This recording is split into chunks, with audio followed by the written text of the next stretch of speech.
Hey, everybody, welcome back to the Deconversionists with your hosts, Alan Bondar, aka Dan Rappler, and Elliot Christopherson. Elliot's had a rough day today, man. What's up? What happened? I mean, you know how it goes working for the post office. Um, Yeah. things just get weird because people need their fucking mail. So how do you even explain something like that? The I'm truck here didn't now. show up. That's what counts. The truck didn't show up with our DPS today. That happens to us. Yeah, well, yeah. The truck was late last week, so yeah, that does happen for us sometimes. But Yeah. at least I'm not out on a route. Let's put it like that, like Yeah. you are. Yeah. Well, yeah. I mean, it sucks, and there's pros and cons to both. I mean, you have to stay there for the whole day, and I don't, so that's always nice. Yeah, and in being short, we got three different offices in a row out here. That's one postmaster's in charge of, and Oh, it's one we're of those situations. Okay. yeah, it's super rural, so it's one person per office, and we've lost somebody in the neighboring one to me, and so we've got like two people going back and forth to the same office like multiple times a day, 20 miles between them. So it's it's fun. Yeah, it's going to be even more fun when vacations start coming up. So, but here we are. Yes, So here we you must have something to talk about today. I haven't even thought of it because of said issues. Well, it turns out it's okay because I do have something to talk about today. So um, I've been having a conversation with, yeah, I talk to a lot of people, but this one thing, gosh, Elliot, it's so frustrating. It just keeps coming up from Christians, same old thing over and over again. And it's like I wish there was just like one place that all Christians would say, "Hey, let's just go here first and hear the response before we say the same stupid shit over and over again." And it's, well, atheists live by faith too. Atheists also have faith. Their whole worldview is faith. God, I just like, bro, I get so tiresome of hearing that stupid statement. Like, because you make the case, because the person I'm particularly in conversation with is, it's about the resurrection, and they're like, yeah, I take it on faith because of all the witnesses, they confirm it. I'm like, wait, are you saying the witnesses say there's a resurrection and you believe the resurrection because of the witnesses, or are you saying you already believe the resurrection and the witnesses just confirm your belief? And it turns out that's the case. Well, yeah, I just take it by faith. But you live by faith too. Your whole worldview is based on faith. And I'm like, you don't even know my worldview. Atheism isn't So, a are worldview. you saying that you were a man of faith before when you were a Christian, and now you're a man of faith now that you're an atheist? So nothing's actually really changed. You're still living on faith. It would seem so, Makes yes. sense. Yeah.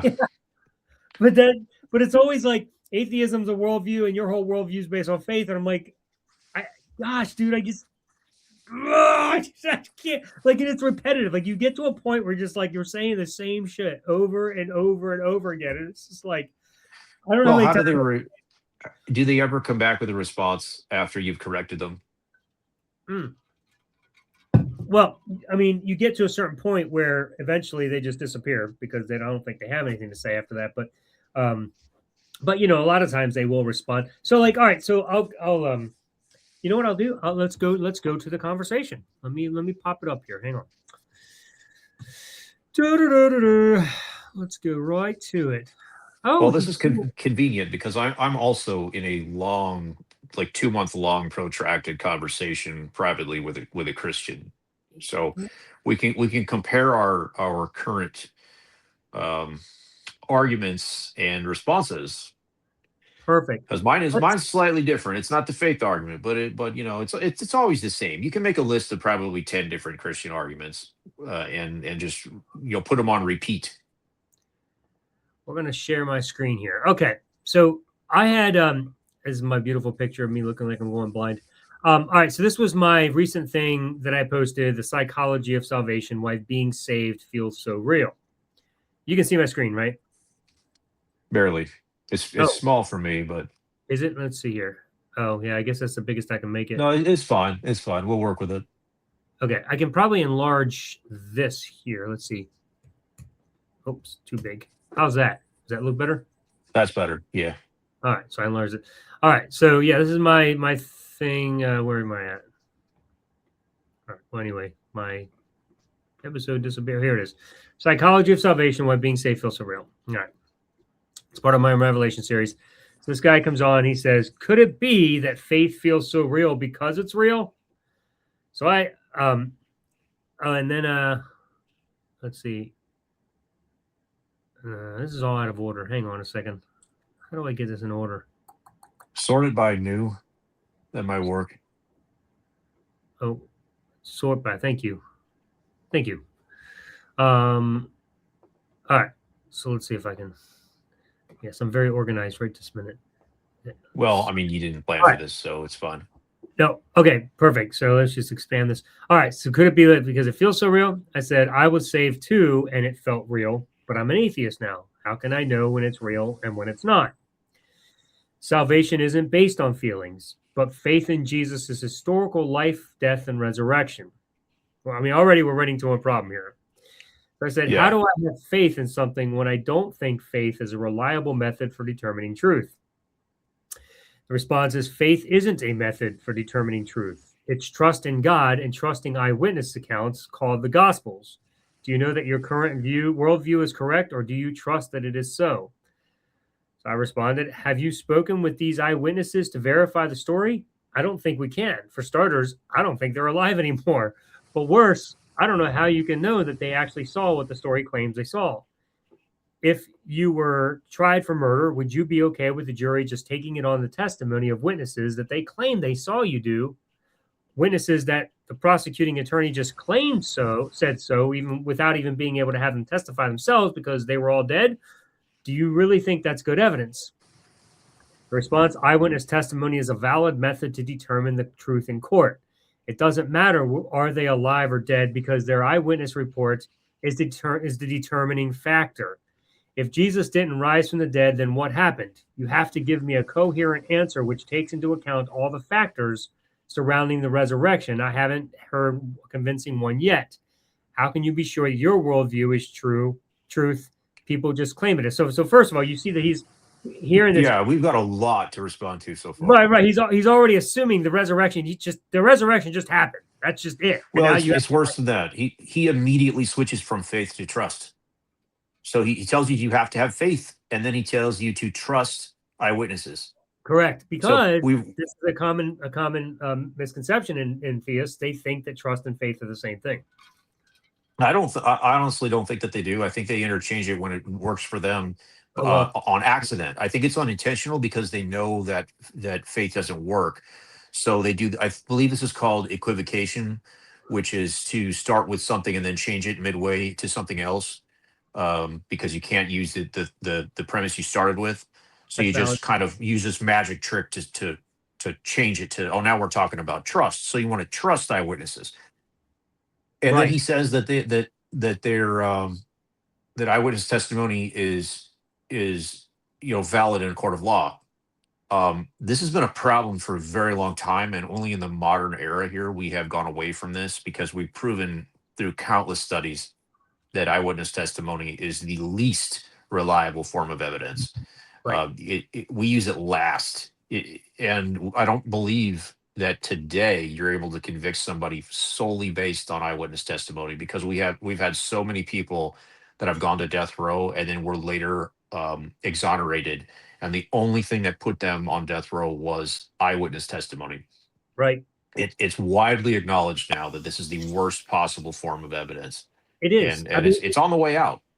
It's somewhat okay when it's supporting, but not as your primary form of evidence. And ironically, there is no form of evidence whatsoever other than eyewitness testimonies for the resurrection, which we don't even have. Well, right, which we don't even have. We got it in some book that we just assume is true. So anyway, but then then he switches to your worldview, and he assumes it's materialism. We never even talked about my worldview. I don't even know where he's coming up with this. So I responded, is it possible that the witnesses were made up, that the whole story was made up? And if not, is it possible that the witnesses were wrong? that they embellished so much over time that it became a fish story? I'm not arguing that they were wrong. I'm simply asking you if it's possible for humans to present incorrect information, even if they mean well. When you place that possibility against the possibility of a resurrection, which one do you think a jury would be more inclined to accept as true? This doesn't mean Jesus didn't resurrect. It just means we don't have sufficient evidence to draw the conclusion you're drawing. When it comes down to it, you're essentially saying, we have some evidence that shows my proposition could be possible, so I'm just going to take it on faith. And this means the evidence didn't even matter because it wasn't the evidence that drove your conclusion. I should have said conclusion there. Your conclusion is driving the evidence. You are going to believe in the resurrection no matter what, because the fact is you have no evidence to substantiate the claim. This is because salvation isn't real. It's psychological, and you got caught up in the trap just like I did. So he responds with my quote, is it possible that the witnesses were made up, the whole story made up, and all this? And he says, this is exactly my point. You are asking these types of questions, bad ones, okay, which cannot answer coherently what happened. Example, why did the disciples were ready to be killed when what they saw, or what convinced them that Jesus had been bodily raised from the dead, etc.? In other words, your questions are bad because they don't even begin to explain what happened. The assumption that the resurrection is true, right? Like I said, you have to deal with the factors surrounding the resurrection, not ask bad questions, bro. Yeah, if we just stop right there, he read away multiple comments up, and he's continuing to do so here. He's demanding that you provide an explanation, as if I can't abandon this hypothesis until you provide a better one. That is not how anything works. Right, but I don't mind you, have to fill in any kind of people. People always tell me that evolution doesn't make sense to them, therefore creation is the correct hypothesis. Creation versus evolution is a false dichotomy. The theory, whatever it is, creation or evolution, they have to live or die on their own merits. Just because one is disproven does not automatically mean the other is correct. They could correct, both be wrong. correct. I don't have to come up with a single fucking explanation for the resurrection to say that it is not believable. Right, but I don't have to do any work at all. Here's the problem here, though, is it is not as though the resurrection is a verifiable fact like a corpse that somebody was murdered. Like, you can go into a room and we can say, okay, this person was alive 5 minutes ago and now he's clearly fucking dead. Like, now you have to demonstrate the reasons why he might be dead. And so somebody might, Right. the prosecutor might come in and be like, well, here's our, accusations. Until you can demonstrate something that, discredits what we're saying, we have the upper hand. Fair enough. But at least you have a corpse. Somebody was murdered and now we Right. have to go to work. You're coming in here and you're saying, provide a better explanation that of why the resurrection happened. You still haven't proven the resurrection happened. Like, there's no reason for me to believe a fucking resurrection ever took place in history. So why do I even need to try to disprove something that you don't even know is true? Like, this is my problem with this guy. He's just like, the resurrection just happened. That's a fact. And you have to give a better explanation for it than witnesses. Like, what? So this works for every single story ever told and ever written down in a book of fiction. Is, hey, I've got a story and I'm going to just assume that it's true because I have it. And it's up to you to disprove that it happened.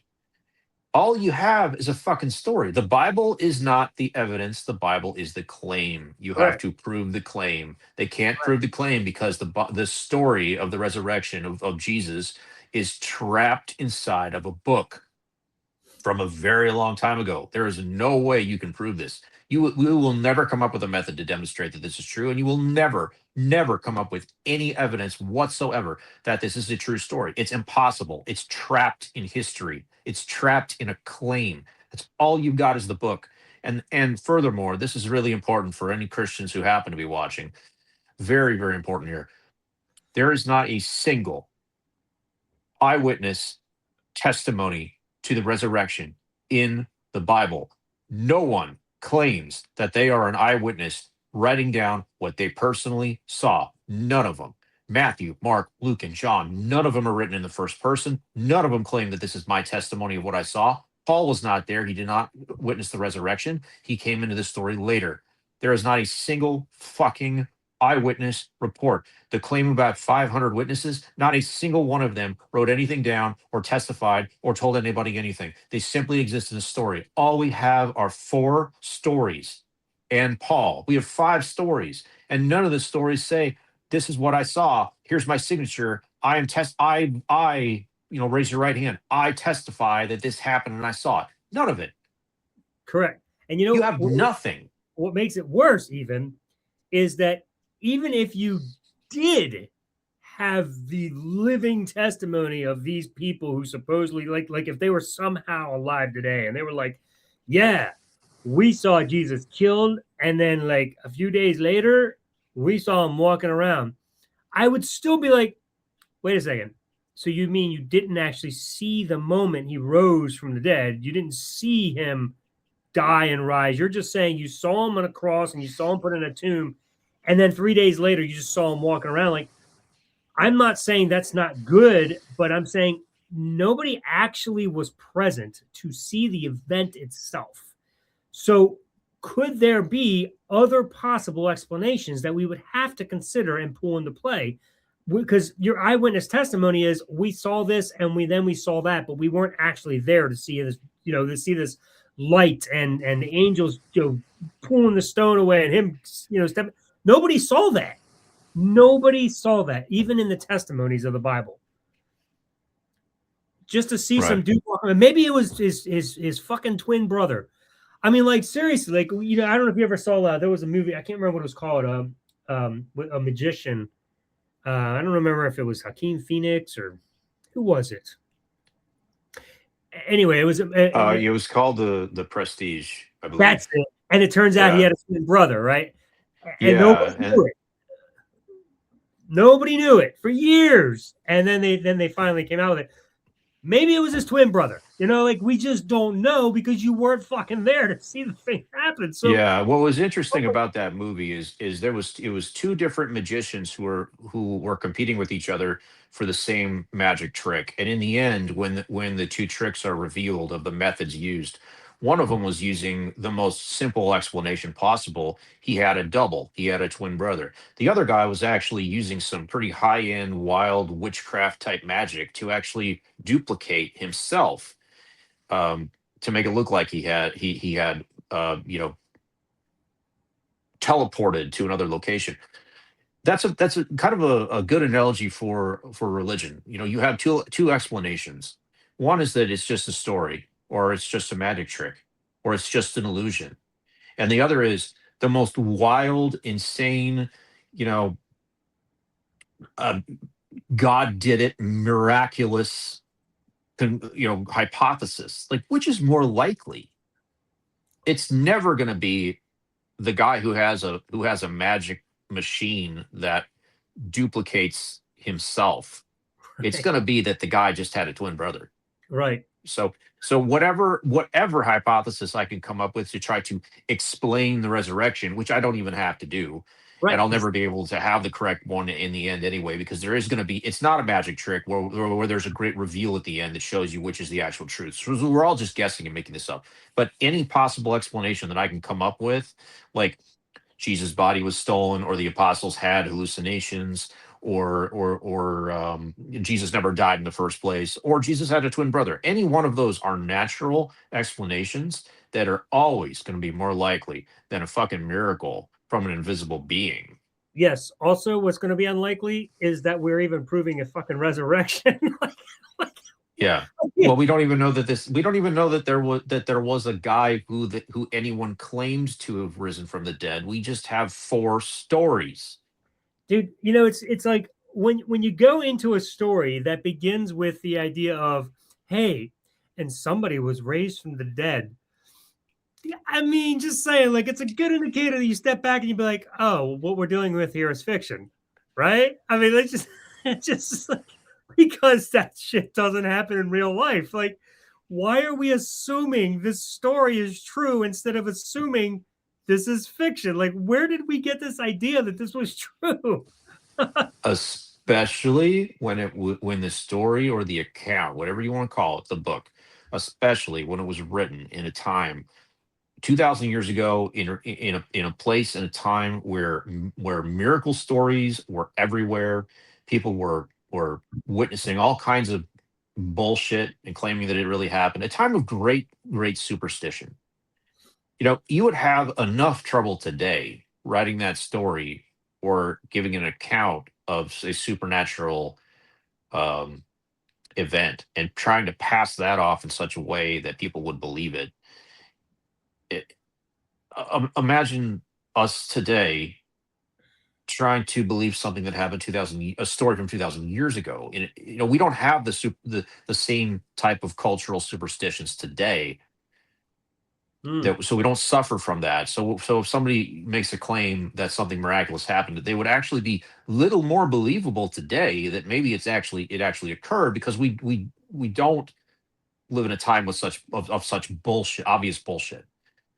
But for us today to claim that something actually happened, a miracle actually happened in a time when people were, making up this crap, prophesying apocalyptic visions, miracles were a dime a dozen. We know none of that happened. We are saying one of them was true out of the many that were claimed. Only one. This is something you can't possibly know. Well, unless you're Stephen Witset, who apparently still thinks resurrections happen today. Oh, is that the name of the commenter? No, that's the guy that I debated with.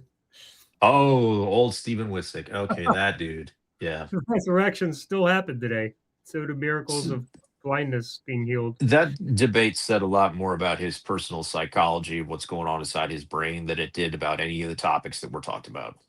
Yeah. All right, so let's continue here because he's going to get to faith here. Hang on, this is interesting. So he continues. He said, "We have." Oh, so he's responding. We have some evidence that shows my proposition could be possible. So I'm just going to take it on faith. And he said, "You just claim that materialism is the truth without sufficient evidence." Again, have you seen me make the claim that materialism is the truth? I don't remember saying anything like that in this entire dialogue. Also, your worldview is based on faith like mine. So welcome to the club. What? Oh, like, whoa, let's just switch topics here because I've just run out of things to say. I'm so They baffled. always do that. This is just a common tactic during an argument. Is everything he's doing? He's equivocating. He's switching topics. He's making accusations about your own worldview, which you never even brought up. Right. It's red herrings and non sequiturs all day, and Let's go straw on. man. He's straw manning your own position without even asking you.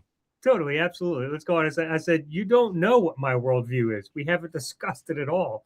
I also never said anything about materialism being the truth. You also keep declaring the resurrection happened as a starting point of fact and then claiming that the witnesses are the only explanation.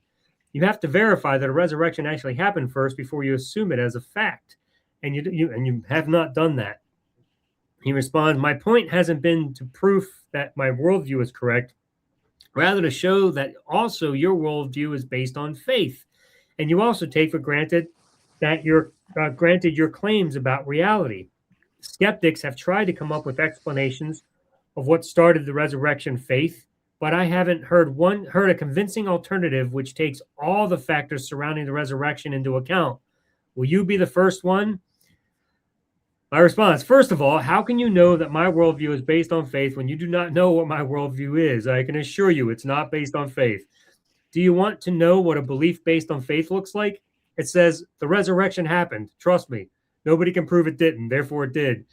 If you think using faith is reasonable, then we're done here until you can prove to me that Santa Claus, a flying spaghetti monster, and Goerings don't exist. I have as much surety to believe that they exist based on faith as you do to believe in God and a resurrection. When you can prove they don't exist, let me know so I can use the same line of reasoning to prove the resurrection didn't happen. He responds, how can you know my worldview is based on faith? You don't know my worldview is? He says, every worldview is based on axioms, which you cannot prove faith, but you have to take for granted. This is true in Christianity and all other worldviews as well. Do you want to know what a belief based on faith looks like? It says the resurrection happened. He says, wrong. I have never argued like this. Bro, isn't that his whole argument? Like, my point has been the Well, whole time. I guess his argument is testimony is good enough evidence, and that's why it's not based on faith. Yeah, but he's arguing that the testimony is the only thing that explains the resurrection. And I'm saying you haven't even Yeah, but dealt I mean, with the he's resurrection. saying he hasn't argued from that position. So I guess what is this guy's main argument? That's I another don't problem know. with these arguments is they don't give you like their main hypothesis, their main argument that they are trying to demonstrate. Maybe this is it. That's It's my point. Here you go. Right? My point has been the whole time that the resurrection is the best explanation when we take into account all the factors surrounding the resurrection. Wait, so the resurrection is the best explanation for the resurrection? What? It's like I'm so confused. okay. Well, he's saying that Yeah, the only people conclusion died of for the believing story, it. Blah blah blah. Yeah, the only conclusion of the story is that the story is true because the story says it's true. Well, of course it's going to fit. right. That's And when I mean, he it's a purely circular argument. It's like I have the story. The story says it's true. I believe that it happened because the story says that it's true. So the story is the only hypothesis that fits the story. It was designed that way. right, I could write the same gospel message just with different names and different places, and I would have exactly the same evidence that this guy has for the gospels being true. I would have that same evidence for my own gospel simply by switching out names, places, dates, but keeping all the elements the same. And I could then use those same arguments back at him and saying, well, mine is true because it's the only one that makes sense. Of course it is. I wrote the story to make sense in the terms of the story. right, right. So he goes on to respond to my thing about Santa and the Easter Bunny and all that. To give me, he says wrong. Those things that you listed don't have a sufficient evidence to be real. Jesus Christ is a historical person, and the Gospels are the eyewitness testimonies about his life, death, and resurrection. So Jesus Christ and those invented characters you mentioned are in a completely different category. I mean, are they though? Because aren't they all of them just coming from fictional stories? This is a really good. I don't know if you guys are still arguing, but this is a really good argument to throw at him if he really wants to get deep into this. Santa Claus is not a fictional character. I can make these same arguments that he can Right. make for Jesus. I can make those for Santa Claus because Santa was Exactly. based on a historical character. He's based on Saint Nicholas. Correct. In fact, he's probably based on several. But he came from the Santa Claus legend came from a very specific region of the world and a very specific time, and it has had the same cultural impact on the world as similar. I'm not going to say same because there's a lot of Christians they really believe it, but Santa has had the same cultural impact on the world that Jesus has, Yep. and we have preserved that story, that myth, that cultural impact for centuries. So you cannot say, "Oh, we don't believe in Santa because Santa's a myth." I have the exact same evidence for Santa that I have for Jesus. You're absolutely right. But it's the only difference is that it is a different story and a different character. That's it. But there was a real life person that became myth from it, mythology, like it developed into a legend, and the same thing with Jesus. Probably a real historical person that developed into legend. Like we're dealing with exactly the same thing here, man. It's like the In same fact, exact. and not only that, I've got another really good analogy, but one of them is King Arthur. Historians confirm or claim that King Arthur never existed in any way, but he developed into a legend, and a lot of people believe that he was real. And we wrote lots of stories about him, and even made movies in the modern day. Okay, but my best analogy for Jesus, I don't want to be arrogant, but I really fucking think that this is the winner here. Is is the legend of Wyatt Earp. So Wyatt Earp existed, a real historical character in the Wild West. He did stuff that's confirmed. It happened, whatever. But Wyatt Earp was never a legend in his own time, even though he is today. We have the same amount of time between Wyatt Earp's life and the book, the semi biographical work called Wyatt Earp Frontier Marshal, which was published in the 1920s. So the gunfight at the OK Corral happened in 1881, and then in 1920, this biographer wrote a book called Wyatt Earp Frontier Marshal. Now, he actually interviewed Earp for that book, but because he didn't get very good answers from Earp, only like answers stuff with one word answers. He fabricated almost all of the quotes, direct quotes from Wyatt Earp in that book. Now, this book launched Earp into the legend that we know today. It was a bestseller. A lot of people read it. And pretty soon, people were writing more books about his life. And then, as soon as motion pictures became a thing, I guess they were a thing in the 20s, but they very quickly started to make movies about his life.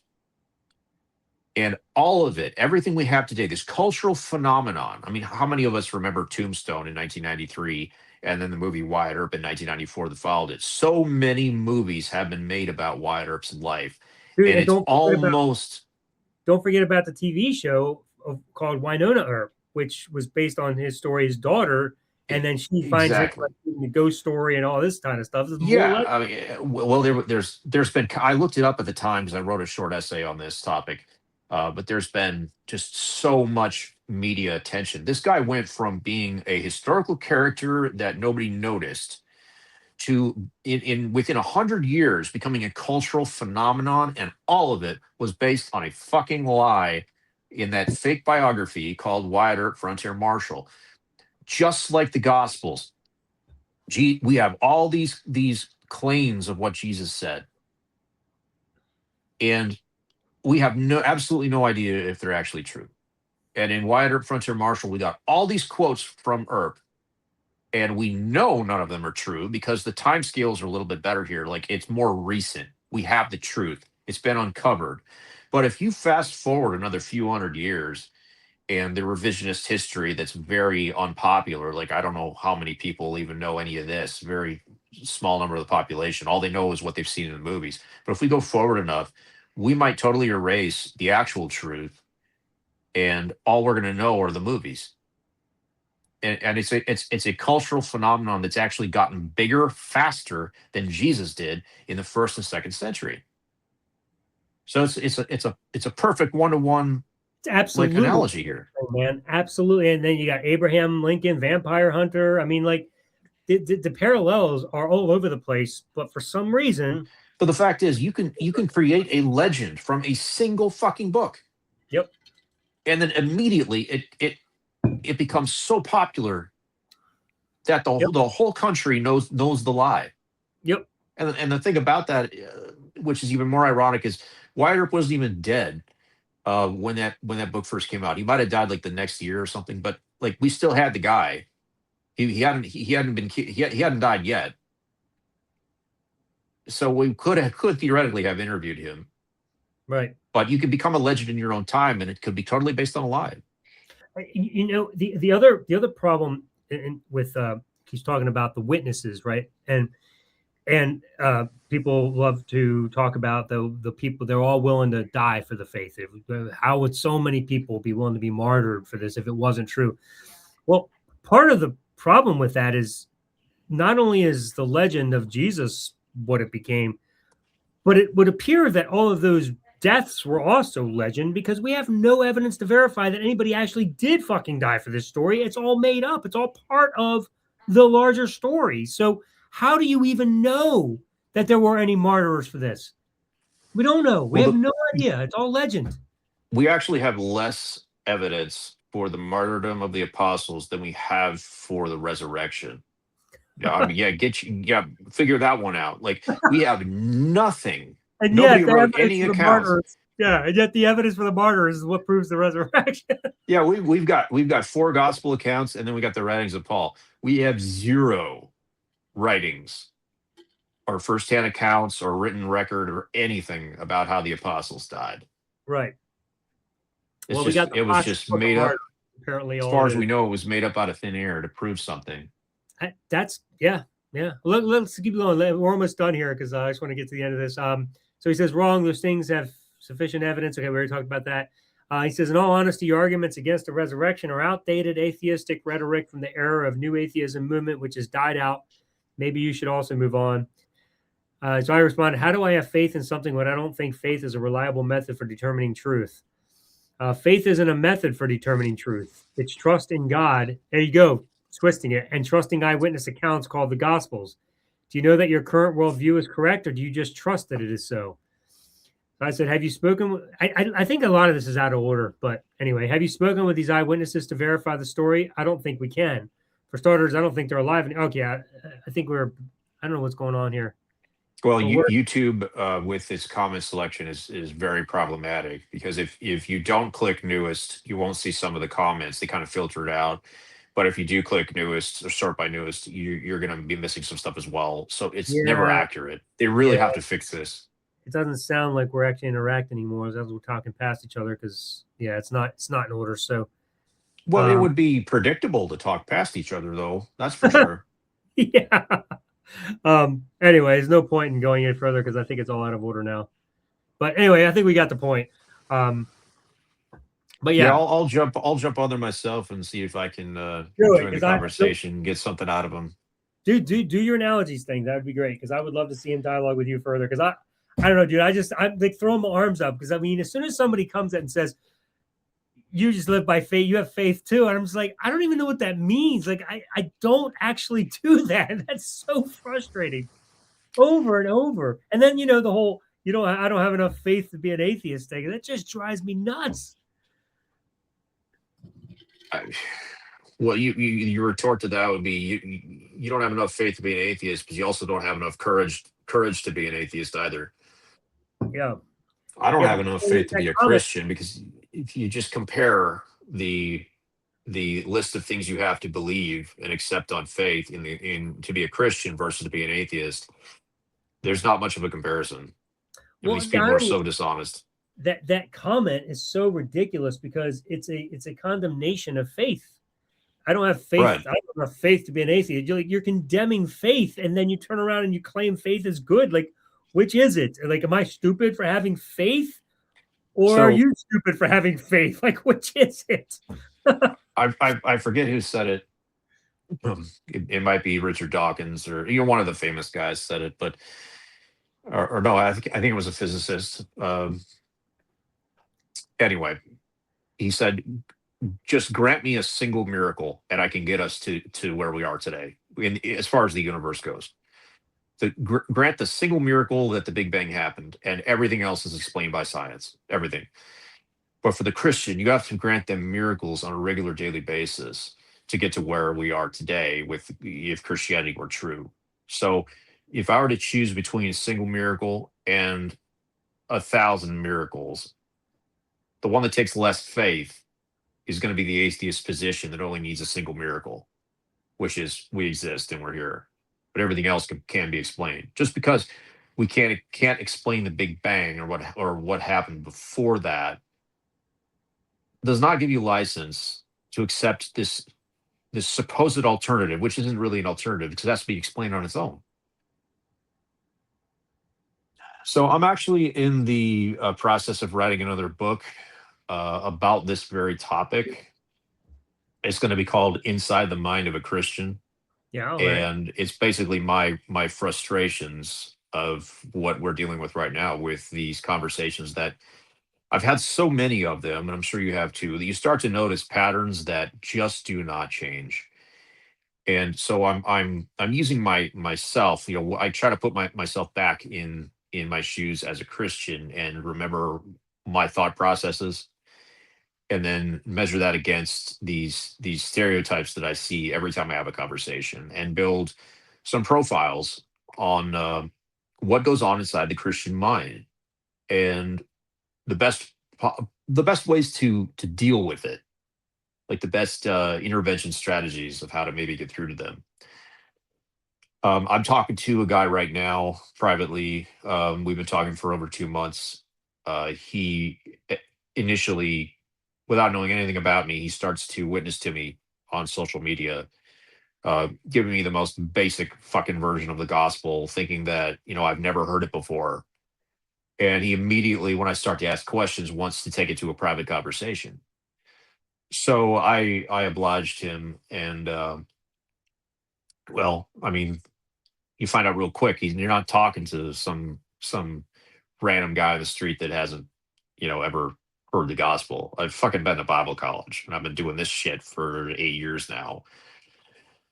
but he's making all the same mistakes like happened to you with your conversation, making assumptions, never answering the questions directly, um, non sequiturs, changing the subject. We've gone from God loves you to quoting the Bible. They always love to quote the Bible, even though they know you don't believe the Bible. I do not understand that one. I think it's because there is a verse that says the word of the Lord will never return void or something. So they think that there's actual power in quoting the Bible because of this promise. But it literally returns void every single time that they do that because it has no effect on me. And I have to keep telling him, look, dude, you keep quoting the Bible. It doesn't matter. Like I think it's fiction. Why would you bother? But we have been debating the character of God for about a month now, and I'm making the case that God is evil and is the architect of human suffering, and has done nothing but backstab us and set us up. And I've got endless pieces of evidence from the Bible itself to back up my claim. I can show my work, and he doesn't have anything except like, well, the Bible says God is good. Like, okay, anybody can say they're good, but you have to judge them by their own actions. And then the retort is, well, you can't judge God. You don't know the mind of God. And I'm like, okay, yeah, but we have a brain that apparently was given to us by God so that we can understand him and know his mind enough where we can have a relationship with him. Well, and you Like, also have the book that he supposedly wrote, so you have the mind of God there, don't you? yeah, but it's always an excuse. No counter arguments. No actual evidence. Just claims after claim after claim. And now we've just begun discussing free will because the explanation for the evil in the world is always free will, never God. So the suffering we all experience is a direct result of us choosing it, rather than God being the architect of it.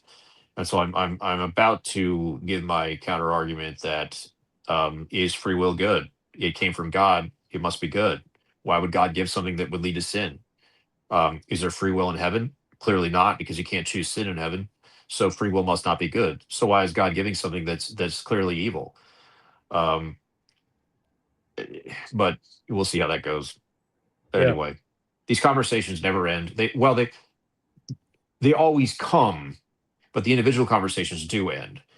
What I mean is there's no end of Christians trying to proselytize you. And what I've always had happen as part of the pattern is they will eventually get frustrated enough where they will quit the conversation, and most of the time they'll block you, and it will be after they, you know, condemn you to hell and tell you that you're lost and there's no hope for you, and then you won't be able to respond. I've had that happen again and again. But I have never ended a conversation, a discussion that is in good faith. I've never ended it. It's always been the Christian that does it for me. Like it's never failed. I'm sure you've had similar results. What do you mean by that? Because I'm not sure I understand that. So we will go back. We'll have a prolonged, protracted, good faith conversation where we're engaging each other privately. Because if you do it publicly on social media, it's not going to work. But if you actually have a private conversation, I don't mean just on like text or messenger. I'm talking about even in real life. Like every time I've had a good faith conversation or discussion with a Christian, it has never been me that has ended the conversation and written them off, blocked them, stopped talking to them. I will go as for as long as they have the heart to keep going. Gotcha. It's always them that stops it. They Gotcha. always get to a point where they can't handle it anymore, and they will ghost you, they will block you, they will never come by again, like whatever it is, whether it's in person or online, doesn't matter the form. You will eventually not hear from them anymore, and it will be them that does it to you. Right. No, that's happened to me. You're right. And as long as they can make comments, everything's fine. As soon as you start responding and making their comments look like they're not really comments that are worth looking at, they just get all angry. And oh, why you got to be so mean? Now you're just being rude. And I'm like, oh my god, yeah. I've had, yeah. Well, you're questioning their very identity, and that's not something that most humans can really handle unless you're a pretty strong person with high emotional intelligence. But I've lost real world friends that I've known for years because of this topic. Like they find out I'm an atheist, they find out I'm no longer a Christian anymore, and we have one single good conversation. And of course, they hit me with all the same tropes and tripe. But we'll have a good conversation. They will claim that they are open to continue having it, and they never come back for round two. Never fucking happens. They ghost me. They block me. They end the friendship. It is like clockwork, and it is disgusting. You would think it would be the evil atheist that would cut people off, cut them out of your life, disown them, block them, whatever it is, talk shit about them. You think it would be the evil atheist, but it's never that. It's always the Christian that cannot handle the heat, so they run out of the kitchen, never to return. Right. Yep. Well, I mean, after presenting all their platitudes and realizing they don't go anywhere, it's like, what else are you going to do? I mean, because if you keep talking, you're going to realize that you actually have nothing to go on, and you're living a life based on this thing called faith that doesn't make any sense. So it's just easier to walk away because, I mean, it's almost like they can see the road ahead, and they're like, if I keep going down this path, I'm in trouble, and I don't want to lose what I got. So I'm just going to cut them out because I have to stay focused on Jesus. Well, I know what they do. They go home because I mean there's other ways you can find out by either talking to friends of friends, or maybe they do make a remark later. Um, but I know what they do. They have the conversation, the initial one, and it doesn't go well for them, and it really bothers them. And they go home and they have to fix this problem because you essentially just ambush them, and they will go straight to familiar sources. They'll go to their pastor. They'll go to Christian apologists. They'll get on YouTube. They'll watch a bunch of clips. It's never a full debate like atheist versus Christian. They never fucking do that. But like this guy I've been talking to, he hit me yesterday with clips from Cliff Connectly arguing with college students. That was going to do it. And my response to him was why don't you watch a full debate with that guy and see how it actually worked when he went up against somebody who was not an unprepared college student. I said, have you ever watched a full debate with him? And I got no response. He immediately changed the subject because he didn't want to admit that he hadn't. They never do. But they will go home and they will basically they'll search for a band-aid to put on this problem, which is like a little pat on the head telling them that they're on the right side. And they know that this is not equipping them enough to come back for round two. So then they just stop talking to you because they need that reassurance, but they do not want the challenge. Yep. Dude, I don't know if probably the only person I can think of that annoys me more than Cliff in a debate is Ray Comfort. They're pretty bad. God, they're so frustrating. Like they're not. Well, they're very. It very much reminds me of my debate with Steven. Like they're never presenting solid arguments. They're just always preaching. Just preach. You just preach it. You just need Jesus. Just turn to Jesus and it'll save you. I think it's that kind of an argument. It's always that. Well, I'll tell you what. The difference between Stephen, who you debated, and these professional apologists is this.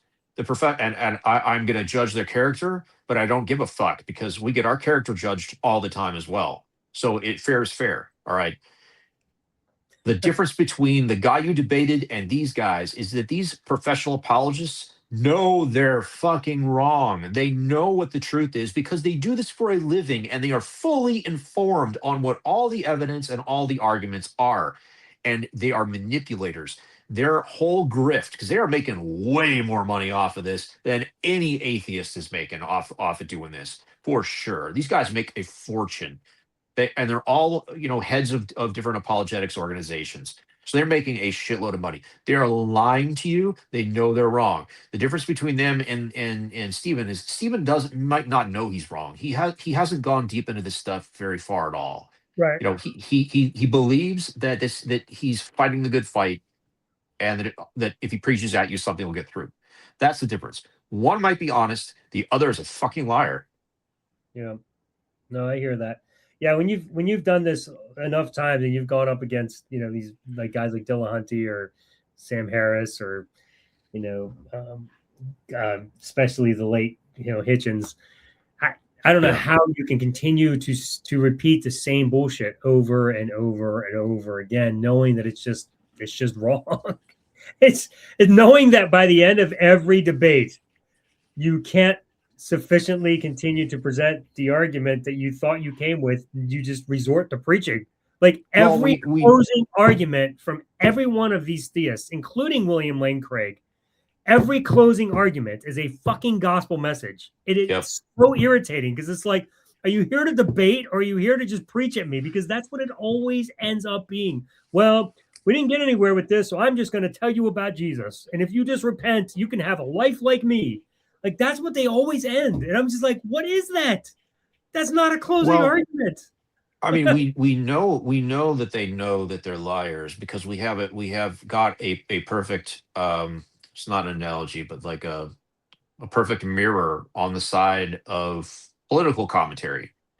You've got countless political pundits that make their entire day job going online or onto the media and defending their political party or their political platform or their candidate, no matter what their party or candidate does. They will never admit that it's the wrong thing or that they're wrong or that something is wrong. It is like a defense attorney with a guilty client. Their job is to defend this person they know is wrong against all odds, no matter what. Just like you're never going to hear a defense attorney admitting in court to the jury, well, yeah, you got me there. I guess that's a problem. I guess I've been wrong the whole time. He's actually guilty. Never fucking happens. It never happens in politics, and it never happens in religion. That's how you know these people are liars. Yeah, well, it doesn't happen in debates, but eventually people who are honest start to see it, like people like you and I that just came out of it and said, yeah, we were wrong and there was no reason to continue believing it. But some of these guys, they just make too much money and they're not going to back off. So one of the first things that was thrown at me by this guy I'm talking to was Lee Strobel and the Case for Christ. It's always a first line defense from Christians. And so my counter to that was, because we're talking about Christian grifters, is that Lee Strobel is a fucking liar. And one of the things that proves it, maybe not proves it, but okay, we don't have proof, but we have evidence. So we have more evidence for him being a grifter than we do for the resurrection being actually a historical event. One of the pieces of evidence is the amount of money that he has made off of his books. He came into the Christian book market at a particular time when it was ready for it. And he made, I don't know how many millions off the Case for Christ, but he made a fortune. He made his lifetime fortune off of that fucking book. And instead of stopping, he's pumped out probably 12 more books. Like, if this isn't a moral hazard, I don't know what is. Like, you're proving that you're grifting because you can't fucking stop because you got this market. Like, if you're making millions of dollars off of your product and your product is rhetoric, that is perfect reason to question whether you're a truthful person. Yeah, well, one thing I can say, kind of as we wrap this up, about Heavenbound 7777, the guy that I'm interacting with, is great screen name. Yeah, I'm at least he's interacting with an atheist, not just telling people what atheists believe. Like, he's telling me what I believe, and I get it. And so hopefully, we can draw some clarity there. But the fact that he's actually interacting is more than I can say from most Christians that I know, especially my family, who just sit around the table. I know they do because I know my family. I don't even have to be there to know what they do.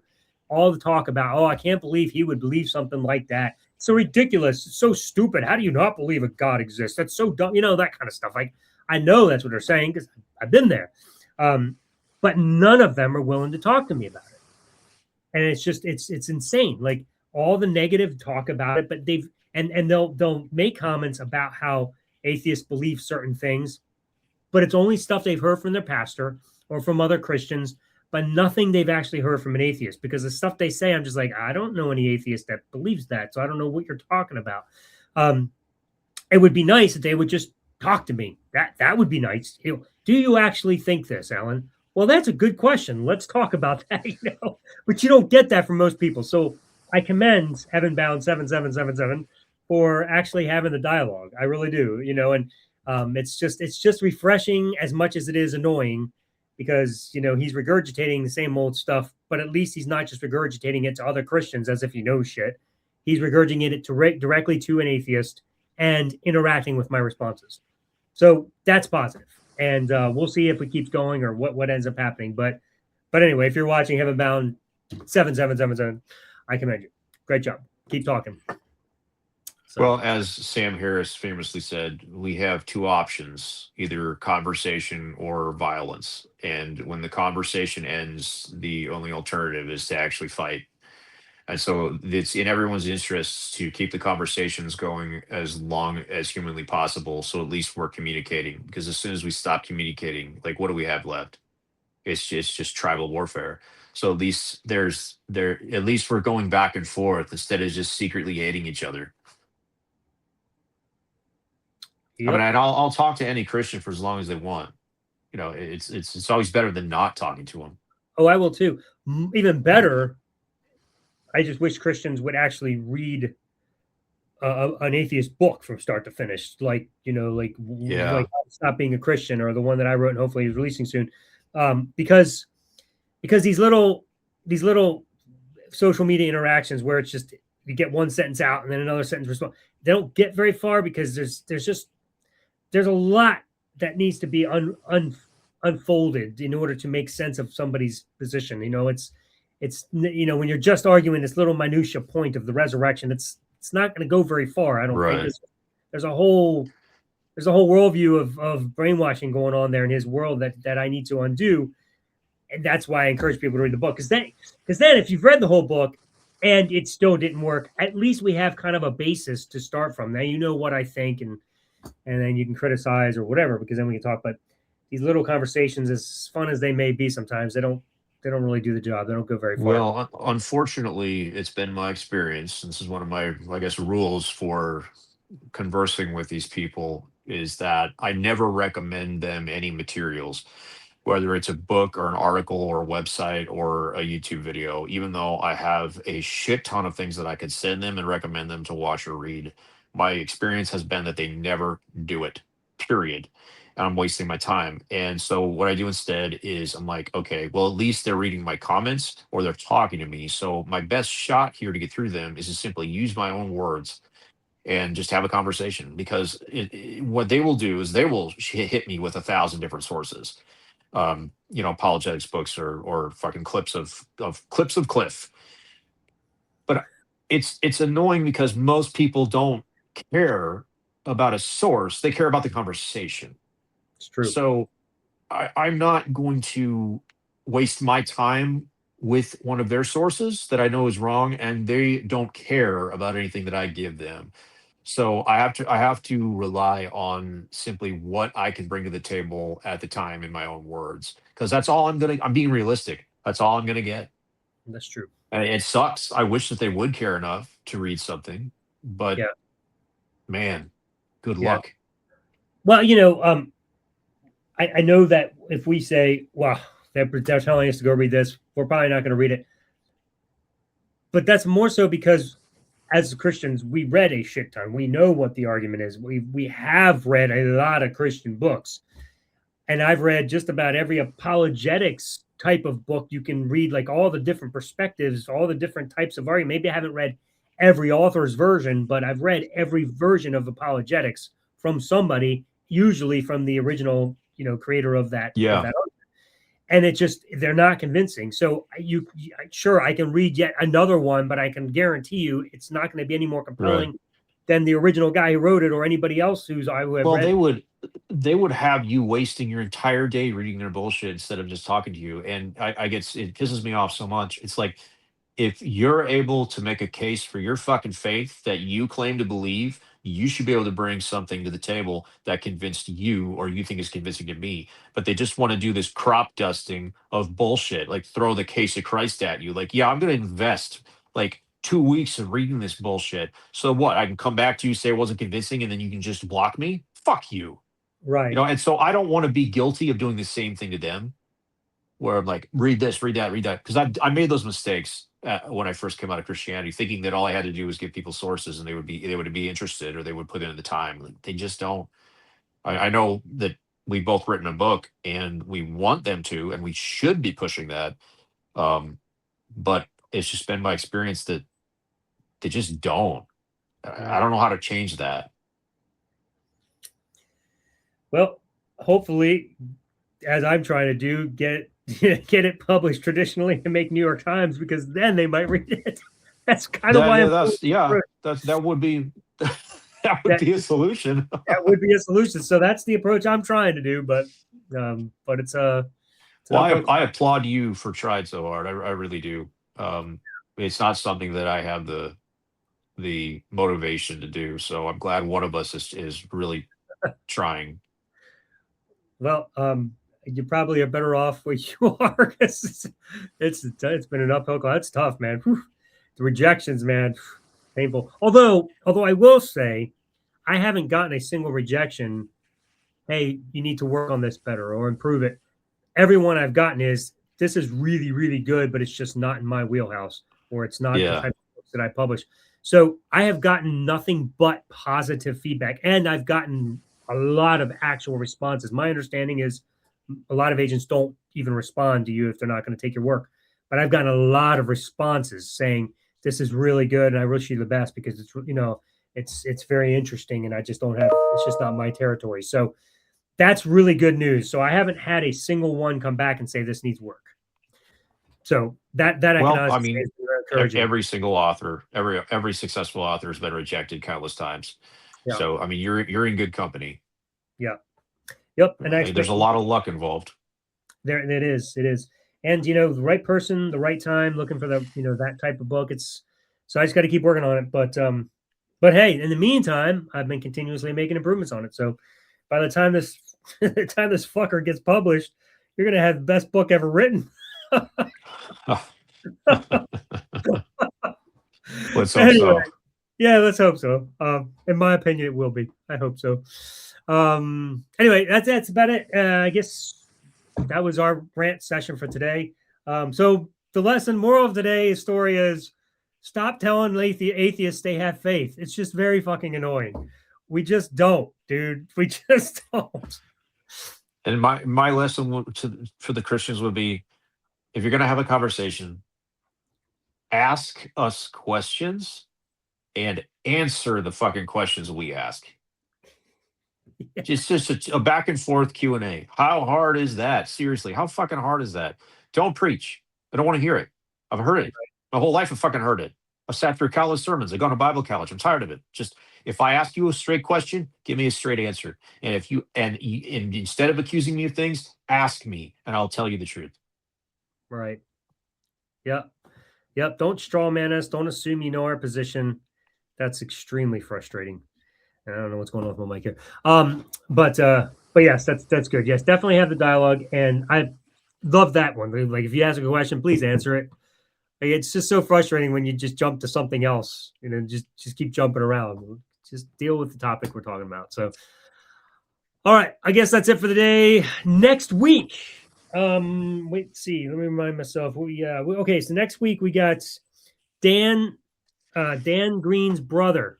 So we had Deconverted Man on a couple weeks ago. And next Friday at 5 p.m., we got David on. I still don't know if his last name is Green or if that's just a full pen name for Dan. So I got to find that out still. But anyway, I do know his first name's David. So we're going to have him on. And he is, hopefully, that's his goal, is to demonstrate that faith is reasonable. So we'll find out. We don't Got think a so. hard road ahead of him. Hey, he knows our position on it very clearly. But hey, we're gonna give him as much rope as he possibly wants. We don't cut people off or censor them or talk over them or fight with them. We're just let them have their say. So much as he wants to prove his case. So that'll be interesting. And then so let's find out Now if that's at 5 o'clock, right? faith is reasonable. 5 p.m. Yeah, and that's gonna be a live. So y'all Friday the come on out, 13th. either support or in support of him or support of us, doesn't matter, or support of no one. Just come out and be prepared to hear some interesting dialogue and bring some questions. Is faith reasonable? Guess we'll find out. All right, everybody. As you know, every Christian has their own version of Christianity. We are here to unravel your conversion. Have a great night, everybody.